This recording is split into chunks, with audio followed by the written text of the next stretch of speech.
Hi guys, welcome to our channel. Please subscribe the channel. నేను upload చేసిన ప్రతి video మీకు ముందుగా నోటిఫికేషన్ రావాలంటే గంట సింబల్ నొక్కి ఆల్ నొక్కండి. ఒక లైక్ కామెంట్ కూడా ఇవ్వండి. Thank you. మార్కప్ 125 అంటారా, 125 ఇండియా.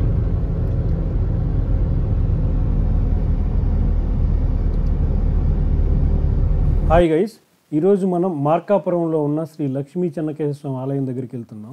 ఈ ఆలయం హైదరాబాద్ నుంచి 280 కిలోమీటర్ దూరంలో, విజయవాడ నుంచి 200 కిలోమీటర్ దూరంలో ఉంటుంది. శ్రీశైలం నుంచి 80 కిలోమీటర్ దూరంలో ఉంటుంది. ఈ ఆలయం చాలా పురాతనమైనది. మామూలుగా అయితే ఒక గుడి 100 సంవత్సరాల నాటిది, 1000 సంవత్సరాల నాటిది అని చెప్తాం కదా. ఈ లక్ష్మీ చెన్నకేశ్వర స్వామి ఆలయం మాత్రం యుగాల నాటిది. కృతయుగం నాటికే ఇక్కడ ఆలయం ఉన్నట్టు మార్కండేయ మహర్షి రచించిన గజార్ అనే సంహితలో ఉంది. కృతయుగంలోనే శ్రీ లక్ష్మీ చెన్నకేశ్వర స్వామి ఇక్కడ స్వయంభూగా వెలిశాడు.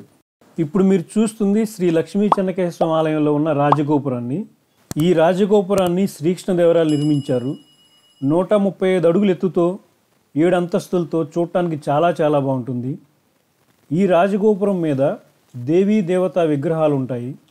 మనం మార్కాపురంలో ఏ మూల నుండి చూసినా కానీ గోపురం కనిపిస్తుంది, అంత ఎత్తుగా ఉంటుంది.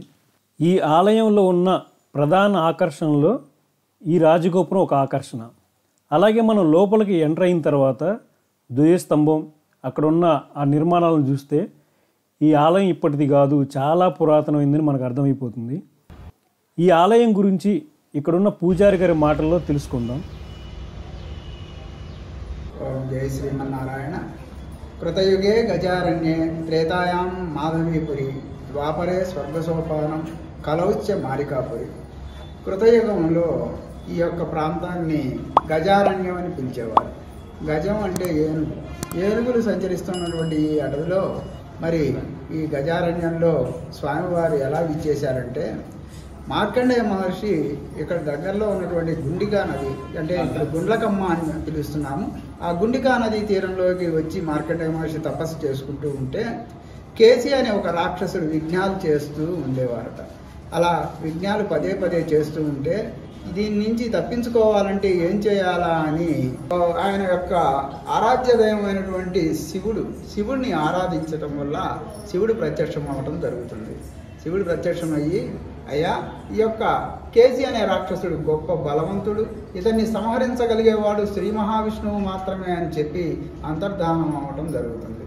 ఆ తర్వాత మరలా విష్ణుమూర్తిని ప్రత్యక్షం చేసుకుంటారు. విష్ణుమూర్తి తన యొక్క ఆయుధాలైనటువంటి శంఖము, చక్రము, గద, ఈ 3 ఆయుధాలతో కేసి అనే రాక్షసుడిని సంహరించాలని చూడటం జరుగుతుంది. అయితే లాభం లేక చివరికి తన శేషపాంపుగా ఉన్నటువంటి పాము ఆదిశేషుణ్ణి చక్రాయుధంగా చేసుకొని సంహరించాడట. అందుకని కేసి అనే రాక్షసుని సంహరించారు కాబట్టే ఇక్కడ విష్ణుమూర్తి యొక్క నామధేయం మారిపోయింది, అది కేశవగా మారిపోయింది. అంటే ఇప్పుడు ఈ యొక్క చెన్న అంటే అందమైన, సుందరమైన అనే అర్థం వస్తుంది. చెన్న కేశవ అని నామధేయం అనేది సార్థకత ఇక్కడ కృతయుగం నుంచి కూడా స్వామివారు యొక్క పేరు ఈ విధంగా ఉండటం జరిగింది. అలాగే త్రేతాయుగంలో మాధవీపురి అని, ద్వాపర యుగంలో స్వర్గ సోపానం అని. స్వర్గం నుంచి సోపానం అంటే నిచ్చెనలు వేసుకొని దేవతలు ఇక్కడ స్వామివారి దగ్గరికి వచ్చి అర్చనలు చేసి మరలా వెళ్తూ ఉండేవాళ్ళట. అందుకని స్వర్గ సోపానం అని మరి ద్వాపర యుగంలో పిలవడం జరుగుతుంది. కలౌచ్చ మారికాపురి, ఈ యొక్క ప్రాంతం మారికాపురి ఎందుకు వచ్చిందంటే, మొట్టమొదట మార్కండేయ స్వామి పేరు మీదట మార్కండేయపురం అని, ఇక్కడ 2 గొల్ల దంపతులు ఉన్నారు, వారి పేరు మీద మారమ్మ, మారయ్య అనే వారి పేరు మీద మారికాపురి అని రాను మార్కాపురంగా మారిపోయింది. అయితే స్వామివారిని ఒక్కసారి వీక్షించినట్లయితే ఇహలోకంలో పరలోకంలో మోక్షం ఉంటుందని చెప్తారు. ఎందుకంటే స్వామివారి యొక్క మగత్వరణం మీద కూడా మరి 10 అవతారాలు ఉండడం జరిగింది, అందుకని అంత విశేషమని చెప్తారు. అయితే స్వామివారి యొక్క మరి పానిపట్టం దగ్గర మరి మార్కండేయ మహర్షి ప్రతిష్ఠించడం వల్ల అది చూడటానికి శివలింగాకార రూపంలో కూడా ఉండటం జరుగుతుంది. తర్వాత ఇక్కడ యొక్క విశేషాలు ఏమిటంటే, ధనుర్మాసంలో సూర్యకిరణాలు స్వామివారి పాదాల నుంచి ముఖానికి చేరుకుంటాయి, ఇది ఒక విశేషం. అంతేకాకుండా ఇక్కడ మార్కాపురం చుంచు, మంగళగిరి గాలిగోపురం అని 2 మంచి పేరున్న ఇది ఇక్కడ చుంచు అంటే సన్షేడ్ అని స్వామివారి యొక్క ఆలయం బయట చుంచు అనేది సన్షేడు ఒకే రకంగా ఏకశిలగా ఉండటం జరుగుతుంది. అందుకని ఇది ఒక విశేషం. క్రీస్తు శకం 1513 సంవత్సరంలో శ్రీకృష్ణదేవరాయలు మరి ఈ ప్రాంతానికి వచ్చి స్వామివారి యొక్క మహిమని తెలుసుకొని ఆయన్ని చూసి ధరించి ఆయనకి బ్రహ్మోత్సవాలు, ఆ తర్వాత కళ్యాణము, అంతేకాకుండా చుట్టుపక్కల ఉన్నటువంటి ఉప ఆలయాలను కూడా శ్రీకృష్ణదేవరాయలు కట్టించడం జరిగింది. స్వామివారి యొక్క మహత్యం అది. రాజ్యలక్ష్మి అమ్మవారు ఉన్నారు.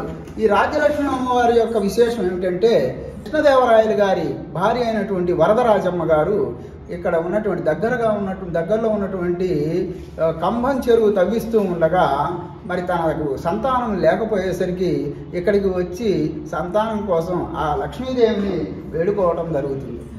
అలా చేయటం వల్ల అమ్మ నాకు కనుక సంతానం కలిగినట్లయితే నీకు నా యొక్క 7 వారాల నగలను మరి కరిగించి విగ్రహాన్ని తయారు చేస్తానని చెప్పడం జరుగుతుంది. ఆ తర్వాత సంతానం కలిగిన తర్వాత కొన్ని రోజులకి ఇక్కడికి విచ్చేసి అమ్మవారిది మరి ఈ యొక్క అమ్మవారిని ప్రతిష్ఠించింది ఆ 7 వారాల నగలతో అని చెప్తారు. స్వామివారి ఇచ్చిన 4 యుగాలు ఇస్తున్నారు.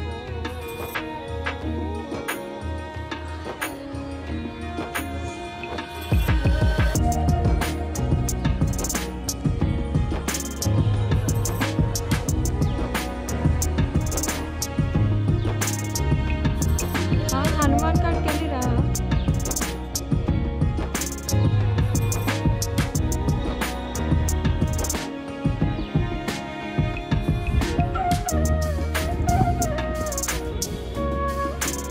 ఈ ఆలయంలో రాయలవారి కాలంలో నిర్మించిన 40 స్తంభాల అందమైన మండపం ఉంది. ఇప్పుడు మీరు చూస్తుంది అదే. ఇక్కడ శ్రీకృష్ణుడు, హనుమంతుడు, గరుడ శిల్పాలు చాలా అందంగా ఉంటాయి చూడటానికి.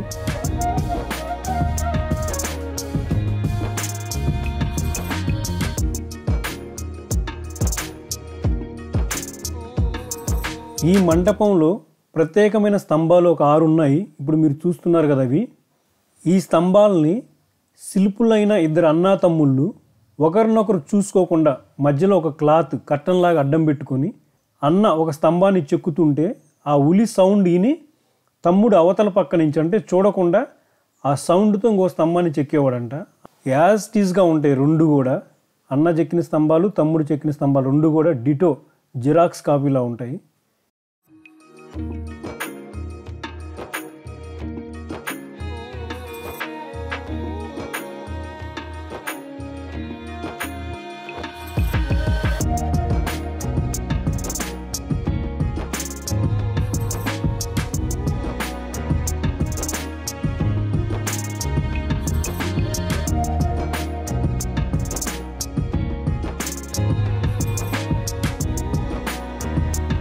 ఇక ఈ ఆలయంలో బంగారు బల్లి, వెండి బల్లి ఉన్నాయి. ఎప్పుడైనా బల్లి మన మీద పడ్డప్పుడు కలిగే దోషాలని నివారించడానికి ఇక్కడ బంగారు బల్లి, వెండి బల్లి ఇక్కడ ఒక పక్కన ఆలయం నిర్మించారు వాటి కోసం. ఇప్పుడు మీరు చూస్తున్నారు కదా అవి.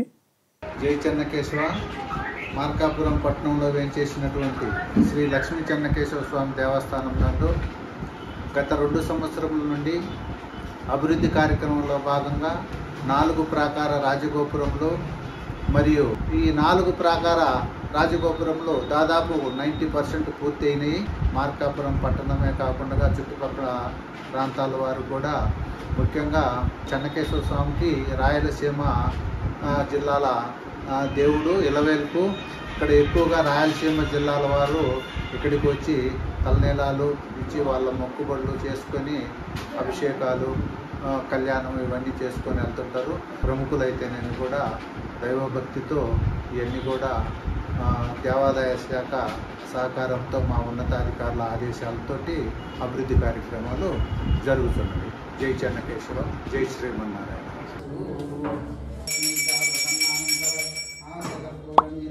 ఇక ఈ టెంపుల్ ఎండోన్మెంట్ డిపార్ట్మెంట్ కింద ఉంది.